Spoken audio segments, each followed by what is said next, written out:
자, 안녕하십니까. 하이퍼림입니다. 자, 재외국민 전형의 원서 접수가 이제 얼마 남지 않았습니다. 그렇기 때문에 아마 많은 분들이 지금 분주하게 시간을 보내시고 계실 거라고 생각이 돼요. 지금쯤이라고 한다면 이제 지원 대학이나 학과들이 결정이 되어지고 거기에 따라서 이제 자기소개서 준비라든가 또는 지필고사 준비 또는 면접에 대한 대비 이런 부분에 대해서 관심을 가지고 계실 것 같아서 3년 특례 전형이나 12년 특례에서 진행하는 지필고사, 다시 말하면 국어, 수학, 영어, 생명과학이나 화학과 관련된 지필고사 강좌 또는 원서 지원의 방법에 대해서 설명을 좀 드리도록 하겠습니다. 자, 아시는 것처럼 우리가 이제 중고교과정 해외 이슈자 기준으로 했었을 때 지필고사를 실시하는 대학들이 국어와 영어 시험을 보는 학교, 수학이나 영어 시험을 보는 학교, 또는 영어만 보는 학교, 또는 수학만 보는 학교, 또는 국어나 국어 수학만 보는 학교처럼 대학들마다 지필고사의 전형 방법들이 좀 달라요. 특히 자연계냐 인문계냐에 따라서. 그렇기 때문에 본인에게 적합한 또 본인의 강점이 있는 전형 방식을 선택하는 것이 매우 유리하다고 말씀을 드릴 수가 있고, 대부분 자연계 학교 같은 경우는 수학이나 영어를 대부분 삼고, 또 인문계 같은 경우는 국어 영어를 대부분 다 삼고 있죠. 또 일부 이화여대 국제학부나 세종대, 한국항공대의 경영, 그 다음에 홍익대학교 인문계, 성신여대는 영어만 100% 시험을 보는 학교들도 있습니다. 자연계 같은 경우는 수학만 시험을 보는 학교가 한양대 에리카와 그 다음에 한국항공대가 보고 있고요.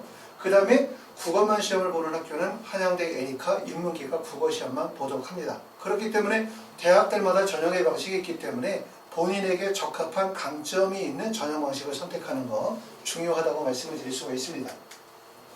자, 지원 현황은 이제 아무래도 전년도보다 경쟁률이 계속 하락하는 추세에 있는 거는 맞아요. 학생 수가 감소하게 되어짐에 따라서 나타나는 현상이라고 말씀을 드릴 수 있는데, 2020년도와 2021년도를 보게 되어지면 증감을 보게 되면 대부분이 마이너스죠. 경쟁률이 다 떨어졌다는 얘기고, 경쟁률이 하락하지 않은 구간은 세종대학교, 그 다음에 숭실대학교는 다소 경쟁률이 올랐어요. 하지만 경쟁률이 대부분 지금 보시는 것처럼 4대1, 5대1 정도의 경쟁률인데, 대학 입시에서 4대1이나 5대1의 경쟁률은 정말 낮은 경쟁률이거든요. 그쵸? 아시는 것처럼 우리가 수시에서 학생부 종합전형이나 교과전형의 원서를 써도, 심지어 교과전형도 대부분 경쟁률이 10대1 정도의 경쟁률이 나오고, 학생부 종합전형은 보통 15대 20대1, 논술전형은 무려 의대 같은 경우는 150대1, 250대1 정도의 경쟁률이 나오기 때문에 재외국민 전형에서 보여지는 경쟁률, 이런 5대1, 6대1 정도의 경쟁률은 입시에서 매우 유리하다. 재외국민 전형이 유리하다라고 얘기하는 게 바로 이러한 경쟁률에서도 나타나고 있다. 이렇게 보실 수가 있습니다. 자, 우리가 대학과 학과를 결정할 때 생각해야 되는 점들이 있어요. 우리 특히 재외국민 전형, 지필고사 전형의 원서를 쓰시는 분들이 어디까지 생각하냐면, 나는 어느 대학 가고 싶어. 그 대학은 지필고사는 뭐를 반영해? 이 정도까지 생각하지, 원서 지원을 좀 더 깊이 있게 파고들어서 지원 전략을 생각하시는 분들이 많지 않은 것 같아요. 그래서 우리가 재외국민 지필고사 전형의 원서를 쓰게 되어질 때 꼭 염두에 둬야 되는 부분이 뭔지를 말씀을 드리면, 첫 번째는 나에게 유리한 지필고사의 유형이 무엇이냐. 조금 전에 말씀을 드렸어요. 과연 내가 자연계인데 수학과 영어를 반영하는 대학이 유리하냐, 또는 그 중에서도 수학의 몇 퍼센트, 영어의 몇 퍼센트를 반영하는 대학이 유리하냐, 또는 자연계인데 나는 영어가 약해. 그럼 어떻게 해야 돼? 영어를 반영하지 않고 수학만 100%를 반영하는 한국항공대냐 한양대 에리카의 원서를 쓰실 수도 있겠죠. 결국은 본인에게 적합한 지필고사의 유형에 대한 부분을 첫 번째 생각하실 거고, 아마 이거는 모든 분들이 생각하시는 것 같고요. 두 번째 생각하셔야 되는 부분은 뭐냐면, 지필고사 전형은 지필고사 100%라고 얘기해요.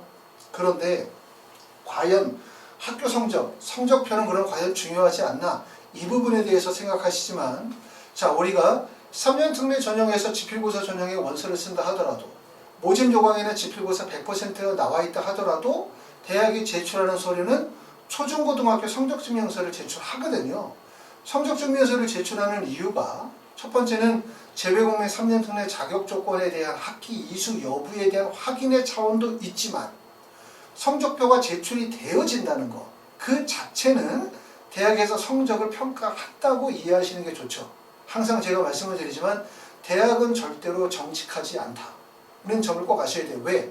대학이 정직할 수 없는 이유는, 대학에서 학생들을 선발하게 되었을 땐 두 가지 방법, 다시 말해서 양립할 수 없는 두 가지의 원칙이 있는데, 첫 번째는 많은 학생들이 원서를 쓰게 만들어야 되겠죠. 그러면 결국은 장벽을 허물고 제한 조건을 부셔서 많은 학생들이 나도 원서를 쓰면 붙을 수 있겠어.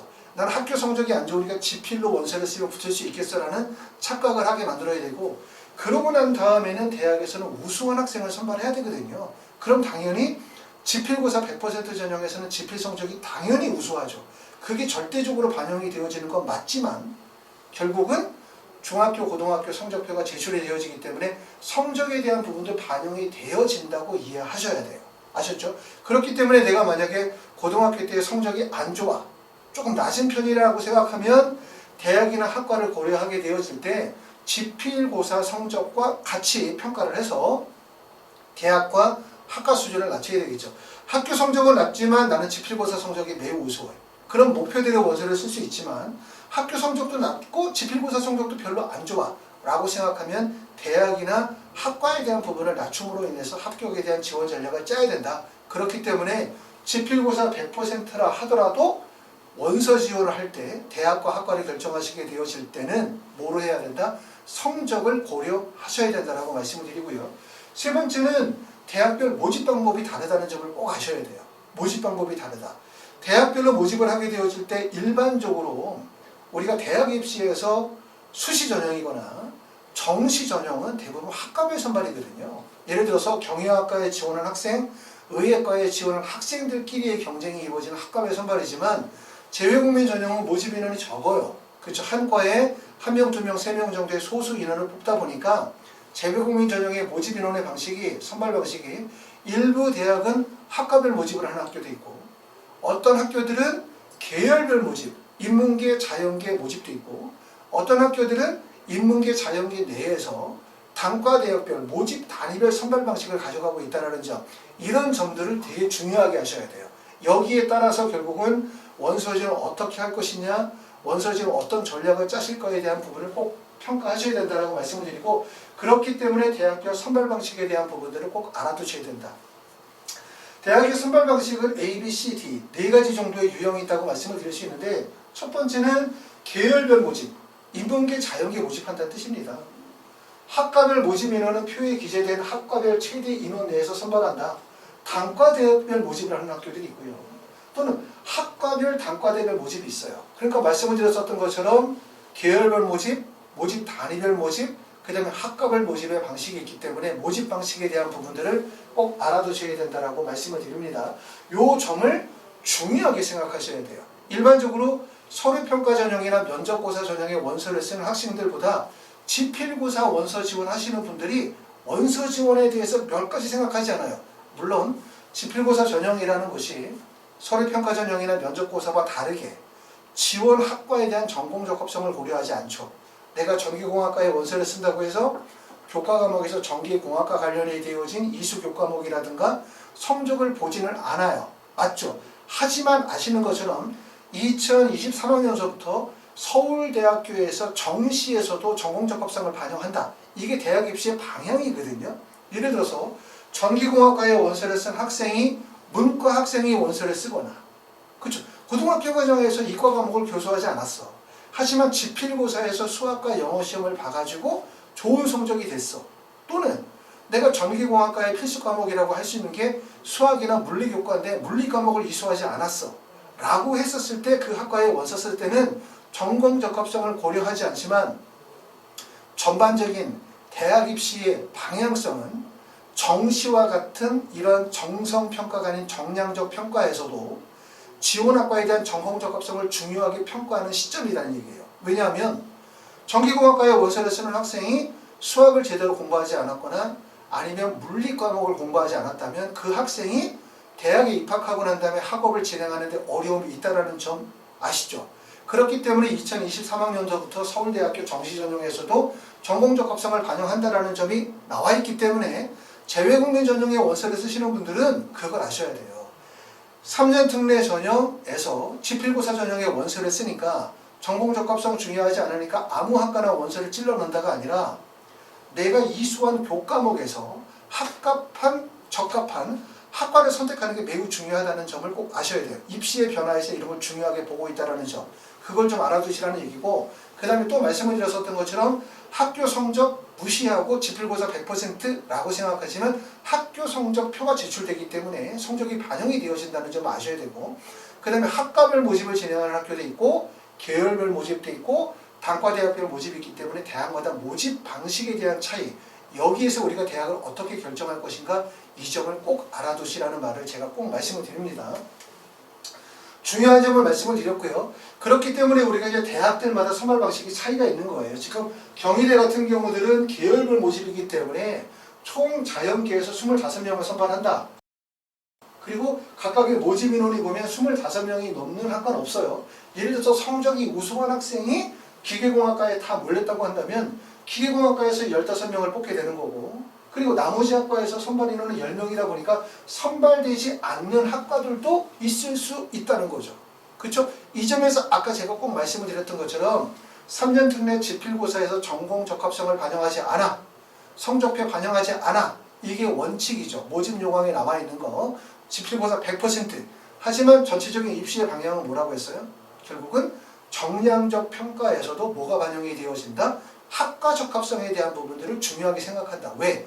정시에서 그냥 수능 성적만으로 학생을 뽑아놨더니 얘네들이 실제 대학 공부를 제대로 못 따라가더라. 근데 이 재외국민 전형은 더하죠. 사실은 국내와 해외의 격차가 있다 보니까, 그러니까 여러분들이 원서를 쓰시게 되었을 때 희망하는 학과의 방향만 맞추지 마시고 뭘 고려해야 된다 그랬어요? 내 성적표에서 나타나는 학과적 적합성이 어디에 있는지를 고려하시는 것도 입시를 올바르게 이해하는 방법이다 라고 말씀을 드릴 수가 있습니다. 자, 이번에 이제 하이퍼 리뷰에서 진행하는 지필고사 특강에 대한 부분들을 제가 설명을 좀 드리려고 합니다. 자, 특징은 첫 번째는 수업의 방식은 두 가지가 있어요. 첫 번째는 대학별, 계열별, 수준별 한 반에 정원 5명 정도의 파이널 특강 수업. 이거는 한 반에 5명 정도의 수업이고, 수업 일자는 6월 14일서부터 7월 10일 정도까지 4주간 수업을 진행하는 프로그램이고요. 그리고 또 하나는 1대1 개인 맞춤형 수업으로 진행을 합니다. 이거는 이제 학생이 필요로 하는 수업, 학생의 수준에 맞춰가지고 수업 시간을 별도로 편성을 해서 수업을 진행하는 거죠. 두 가지가 가지고 있는 장점과 단점이 있겠지만 가장 큰 점은 뭐냐면, 여러분들이 국내로 들어오셔서 또는 국내에 계시는 분들 중에서도 우리가 지필 파이널 수업을 들으면 한 달 정도의 시간 동안에 한 반의 인원이 10명, 20명 정도라고 한다면 수업의 효과가 사실 없죠. 그냥 기출문제 풀다가 그냥 시간이 다 가는 거예요. 왜? 우리가 지필고사 파이널 특강이라는 건 학생의 수준에 맞는 반편성이 아니죠. 저는 이대를 가고 싶어요. 그럼 이대반에 들어가는 거예요. 저는 건국대를 가고 싶어요. 건국대를 가는 거예요. 그러면 학생들마다 수준 차이가 많다 보니까 결국 수업하시는 분들이 학생의 수준에 맞게 수업을 할 수가 없어요. 그냥 일반적으로 지필고사 중심으로 수업을 쭉 하겠죠. 그런 문제점을 해소하기 위해서 첫 번째는 그룹 수업을 한 반에 5명 정도로 제한한다. 그 다음에 그렇지 않은 분들은 1대1 개인 맞춤형 수업을 한다. 이게 특징이라고 말씀을 드릴 수가 있고요. 또 하나 특징은 학원에서 수업만 들어서는 효과를 내기가 어렵죠. 항상 모든 시험에서 제일 중요한 건 시험 보기 직전의 학습 과정. 그래서 특히 재외국내 3년 특례 전형에서 지필고사 준비하시는 분들은 오전에 9시 또는 오전에 10시까지 학원에 와서 학원에서 학습 관리를 진행을 합니다. 저녁에 8시, 9시, 10시까지 공부를 하고 이 안에서 수업이 진행이 되고 예습복습이 진행이 되고 그 다음에 관리학습이 병행이 되는 시스템을 갖추고 있어요. 그렇기 때문에 시험을 앞두고 좀 더 집중력 있게 공부할 수 있는 환경이 된다고 말씀을 드릴 수가 있고, 학원에 가서 오전에 막 4시간, 8시간씩 계속 앉아서 공부만 한다고 성적이 오르는 게 아니죠. 말씀을 드렸죠. 이런 집단식 수업이 가지고 있는 결국 비효율성에 대한 부분들을, 그렇기 때문에 학생의 수준에 맞는 수업, 그 다음에 적절한 수업을 진행을 하면서 자기주도 학습과 그 다음에 본인의 학습과 그 다음에 학습 관리를 병행하는 시스템으로 운영하고 있다라고 말씀을 드릴 수가 있습니다. 6월 14일서부터 7월 10일 정도가 4주간의 파이널 수업이 되고요. 그 다음에 1대1 개별 맞춤형 수업은 혹시 만약에 국내에 안 들어오신 부분이거나 자가격리가 있으신 분들은 줌으로 화상 수업을 먼저 진행합니다. 시간이 아깝잖아요. 그렇죠? 화상 수업 진행하시고 그 다음에 자가격리가 끝나고 나면 학원에서 이제 수업을 진행하실 수 있습니다. 자, 그렇게 해가지고 이제 학원에서 진행하는 수업은 국어, 영어, 수학, 그 다음에 생명과학이나 화학에 대한 수업을 연계하도록 할 거고요. 자세한 수업의 시간표들은 제가 이 유튜브 하단에 보시게 되어지면 하이퍼리뷰 블로그 링크로 연결을 시켜놨어요. 거기를 들어가시면 전체적인 내가 필요로 하는 수업에 대한 시간표가 편성이 되어질 거이고요. 그 다음에 수업을 신청하시거나 수업에 대한 문의가 있으신 분들은 하이퍼리뷰를 전화 주시면 제가 자세히 상담 드리도록 하겠습니다. 여기까지 이제 말씀을 드렸던 부분들은 지필고사 수업 파이널 특강에 대해서 설명을 드렸고, 그 다음에 지필고사 원서 쓰시는 분들 고려할 점이 무엇이냐, 이 점이 이제 아마 가장 좀 주목하셔야 되는 점들은 뭐냐면 이거였었죠. 첫 번째는 대학들마다 선발 방식의 차이가 있다는 점을 꼭 아셔라. 두 번째 얘기하는 거는 지필고사 100%라고 말하지만 결국은 성적표가 제출이 되어지기 때문에 성적이 중요하다는 점. 세 번째는 지필고사 전형은 전공 적합성이 필요가 없어요. 그렇기 때문에 어떤 학과의 원서를 써도 성적 순으로 선발되기 때문에 문제가 없다. 이렇게 생각하시는 분들이 많지만 2023학년서부터 서울대학교가 정시 전형에서도 전공 적합성을 반영한다 라고 얘기했다고 했어요. 왜? 실제 학과 적합성이 떨어지는 애들을 선발을 했더니 대학에 들어가는 과정에서 대학 공부도 못 따라가고 적응이 어렵다 보니까 이탈하는 확률이 생기더라. 이게 중요하게 대두가 됐거든요. 그러면 재외국민 전형은 조금 좀 더 심각하거든요. 그렇기 때문에 여러분이 원서를 쓰시게 되어질 때는 고등학교 과정의 교과목 이수 교과목의 성적, 어떤 것이 적합성이 있는지를 판단하셔서 학과 결정을 하셔야 된다. 이렇게 말씀을 드릴 수가 있습니다. 이런 부분들이 아마 조금 전에 말씀을 드렸던 것처럼 3년 특례 전형의 지필고사 대학의 원서를 쓰시게 되었을 때 여러분들이 꼭 고려하셔야 되는 상황이기 때문에 말씀을 드립니다. 감사합니다.